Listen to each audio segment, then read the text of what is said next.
According to research, 90% of the people who had resolutions last year have failed. This is a big number. So why is it? Well, some of them made way too many resolutions. Some of the goals were too ambitious, and some were too simple, they were not even worth pursuing. Then, there's lack of planning and progress tracking. They did not anticipate setback, as if everything is going to run smoothly, which is not often the case. Some resolutions were based on a myth. A lot of people have this belief that if they start something right at the beginning of the year, that something is bound to end right. Right? Mm, yeah, right. Welcome to Rogue Sector, where I get to knock some sense into your head. Welcome back.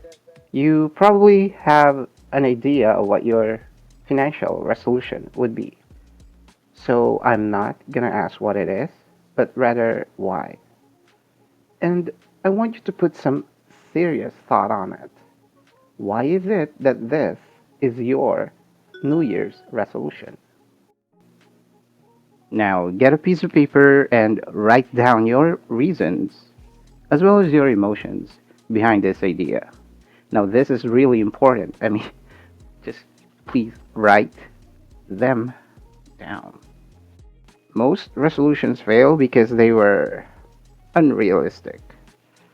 If you are an employee on a minimum wage, setting a goal of saving 500,000 by year's end is absurd. Getting a 50,000 computer set so you can start an online hustle by the end of the year is actionable. Some resolutions are too conservative, like I'm gonna open up a savings account and keep 5,000 bucks in there. Well, that's nice and good. That's nice and good. But if you're earning minimum wage, don't you think you can do that in a month or 3 months tops? If your goal is too small, it would not have an impact or relevance. And you're probably going to end up thinking, you know what? It's okay not to even bother keeping this goal. And so you didn't. So find a resolution that is sensible. It's not too big that it overwhelms you, but it's not too small that it almost means nothing. Your goal should also be sustainable. This is the part where a lot of them fail. Remember, I told you to write down the reasons behind this New Year's resolution, right? Write them down. That's because the moment you forget why you've set this as your goal is also the moment you start losing steam. Your motivation wanes, and then every step you take feels unsure. And if an obstacle comes, you might end up calling it quits altogether. So, to sustain what needs to be done, the reason for your goal has to be personal, important, and compelling. Because there will be a time when that's the only thing keeping you motivated to push forward. There will be setback, there will be challenges, and you will be second guessing yourself a lot. Remember what you wrote down. Remember the feeling. Remember the why I have set this as my goal.